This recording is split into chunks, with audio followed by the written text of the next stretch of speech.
Wild life photographer bird वाचरहरूको लागि एउटा नभई नहुने गियर भनेको यो बाइनाकुलर हो। बाइनाकुलरहरूले वाइल्ड लाइफको स्थिति र पहिचान गर्न मद्दत गर्दछ। अब बाइनाकुलर त किनिस् फेरि हामीलाई किन देखाइस् भन्नु होला है साथीहरू। यदि तपाईँहरू पनि बर्ड वाचिङ गर्न कस्तो बाइनाकुलर किन्ने, कतिको किन्ने र कुन किन्ने भन्ने दोधारमा हुनुहुन्छ भने यो भिडियो तपाईँहरूको लागि।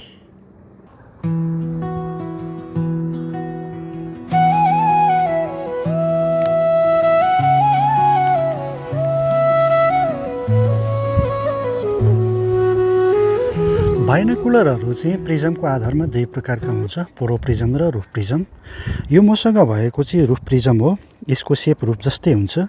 यसमा प्रिजम एउटै ब्यारेलभित्र स्ट्रेट राखिएको हुनाले यो कम्प्याक्ट अर्गोनोमिक्स हुनुको साथै यसमा अर्गन र नाइट्रोजन फिलिङ भएकोले यो वाटरप्रुफ पनि हुन्छ र प्रायःजसो सबैले बोक्ने बाइनाकुलर यही क्याटेगोरीको हो। पोरो प्रिजम बाइनाकुलर चाहिँ मसँग छैन, म माथि फोटोमा देखाइरहेको छु। यी बाइनाकुलरहरूको प्रिजम चाहिँ रिफ्लेक्सन हुने तरिकाले राखेको हुनाले यिनीहरू ठुलो र बल्की हुन्छ।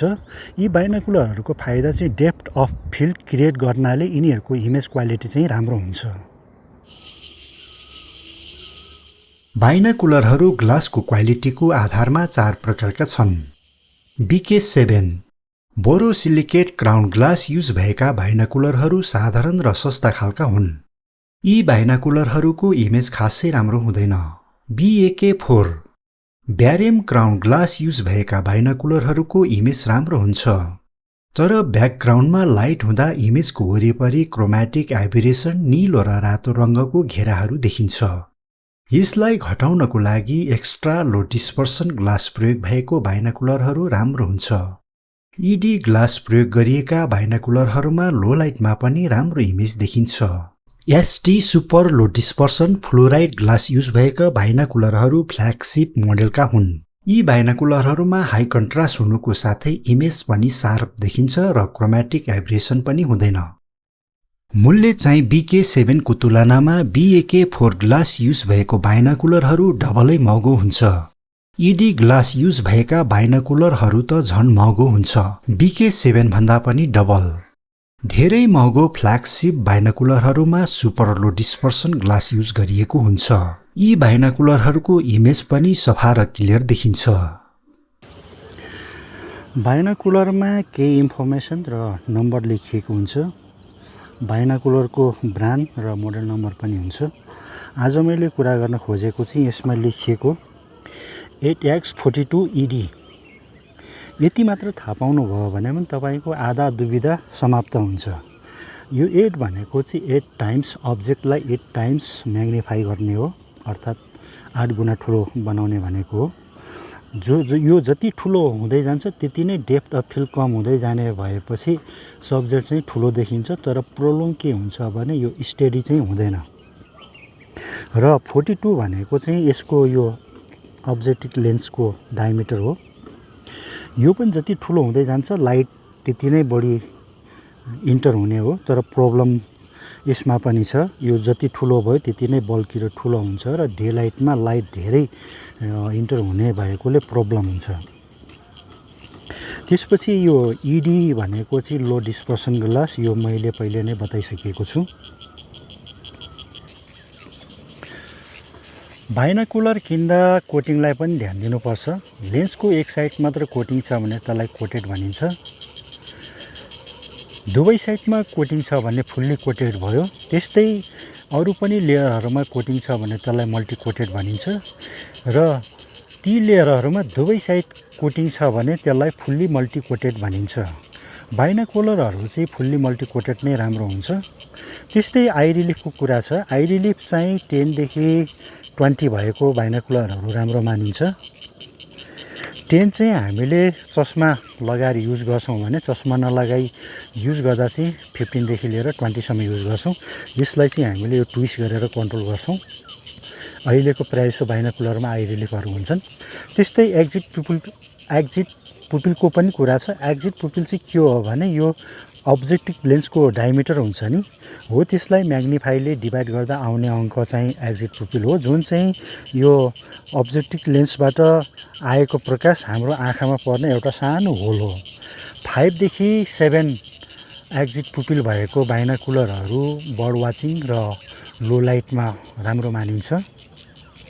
त्यस्तै 5 देखि तलतिर एक्जिट पुपिल भएको चाहिँ डे लाइट अर्थात् जेनरल युजको लागि प्रयोग गरिन्छ। जस्तै यो बाइनाकुलरमा यो अब्जेक्टिभ लेन्सको डायमिटर चाहिँ 42 mm छ भने यसको म्याग्निफाई चाहिँ 8 हो, जसलाई डिभाइड गर्दाखेरि हामीले 5.2 जति पाउँछौँ। त्यो 5.2 mm चाहिँ यसको एक्जिट पुपिल नम्बर हो। कुन चाहिँ बाइनाकुलर किन्ने त तपाईँ कुन पर्पजको लागि युज गर्दै हुनुहुन्छ त्यसमा डिपेन्ड्स हुन्छ। Normally bird watching, wild life र जेनरल युजको लागि 842 चाहिँ एउटा स्ट्यान्डर्ड टाइपको बाइनाकुलर हो। योभन्दा एक स्टेप तलमाथि बर्ड वाचिङको लागि पनि राम्रो मानिन्छ, जस्तै 742, 852, 1042 र म्याक्सिमम 1050 को बाइनाकुलरहरू पनि बर्ड वाचिङको लागि ठिकै हुन्छ। कम म्याग्निफाई भएको ग्लास चाहिँ डेप्थ अफ फिलअप स्कोप चाहिँ अलिकति ठुलो भएकोले त्यो पहिचान गर्न गाह्रो हुन्छ र बढी म्याग्निफाई ग्लास भएको बाइनाकुलरहरूको फिलअप भ्यू चाहिँ थोरै भएकोले त्यो इमेज त ठुलो देखिन्छ, तर हामीले यसरी हेर्दाखेरि चाहिँ त्यो स्टेडी हुँदैन, हल्लिन्छ। तसर्थ हाई म्याग्निफिकेसन ग्लास भएको बाइनाकुलर पनि बर्ड वाचिङको लागि राम्रो मानिँदैन। त्यस्तै कोटिङको कुरा गर्दाखेरि फुल्ली मल्टी कोटेड भएको बाइनाकुलरहरू तपाईँहरूले किन्नु होला। अब कुन ग्लास युज भएको बाइनाकुलरहरू छान्ने त? BK7 ग्लास युज भएको बाइनाकुलरहरू नर्मल टाइपका हुन्। यिनीहरूको इमेज खासै राम्रो हुँदैन र यिनीहरूको एक्जिट पुपिल पनि स्क्वाड टाइपको भएकोले यिनीहरूको इमेजमा चाहिँ भिग्नेन्ट क्रिएट हुन्छ, अर्थात् इमेजको वरिपरि अलिकति स्याडो जस्तो देखिन्छ। BK4 ग्लास युज भएको बाइनाकुलरहरू चाहिँ एकदम राम्रो इमेज दिन्छ र बजेट टाइपको बाइनाकुलरहरूमा यही ग्लास युज भएको हुन्छ। यदि तपाईँहरू पनि बर्ड वाचिङ गर्दै हुनुहुन्छ भने म यही ग्लास युज भएको बाइनाकुलरहरू किन्ने सल्लाह दिन्छु। BK4 ग्लास युज भएको 842 को बाइनाकुलर किन्दाखेरि एकदम बेस्ट हुन्छ। तर यसमा एउटा प्रब्लम के छ भने ब्याकलाइटमा क्रोमेटिक एब्रेसन, कलर फ्रिन्जिङ देखिन्छ, जुन भनेको चाहिँ ब्राइट स्काईको अगाडि चरा छ भने त्यो चराको वरिपरि चाहिँ निलो रातो घेरा देखिन्छ हो। त्यसलाई कम गर्नको लागि चाहिँ ED एक्स्ट्रा लो डिस्पर्सन ग्लास युज भएको बाइनाकुलरहरू राम्रो हुन्छ, तर यी बाइनाकुलरहरू चाहिँ अलिकति महँगो हुन्छ। SD ग्लास युज भएको बाइनाकुलरहरू चाहिँ फ्ल्यागसिप मोडलका हुन् र यिनीहरू महँगा हुन्छन्। SD भनेको चाहिँ सुपर लो डिस्पर्सन ग्लास। यो बाइनाकुलर किन्नुभयो भने त एकदम बेसी, यसको इमेज क्वालिटी पनि एकदम राम्रो हुन्छ, सार्प हुन्छ, हाई कन्ट्रास्ट हुन्छ। त्यस्तै मार्केटमा धेरै प्रकारको बाइनाकुलरहरू छन्। 60x60, 70x70 लेखिएको बाइनाकुलरले हामीलाई दुविधामा पार्न सक्छ। यो बाइनाकुलर 8x42 भने चाहिँ यसको म्याग्निफाई 8 हो। अब 70x70 को भनेको त त्यो 70 टाइम्स म्याग्निफाई हुनुपर्ने हो नि, तर त्यो फेक हो, त्यो पिक्सेल लाइट मात्र गरिएको हो।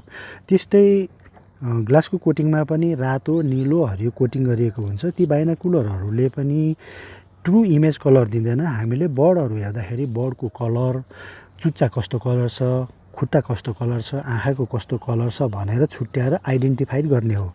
यदि कलर नै ट्रु छैन भने त्यो हामीले कसरी गर्न सक्छौँ? तसर्थ त्यस्तो बाइनाकुलरहरू नकिन्नु होला। यदि तपाईँहरू यस्तो अलिकति ठुलो बाइनाकुलरहरू बोक्न गाह्रो हुन्छ भने मैले 632 को बाइनाकुलरहरू पनि धेरै बर्ड वाचर र VIPहरूले बोकेको देखेको छु।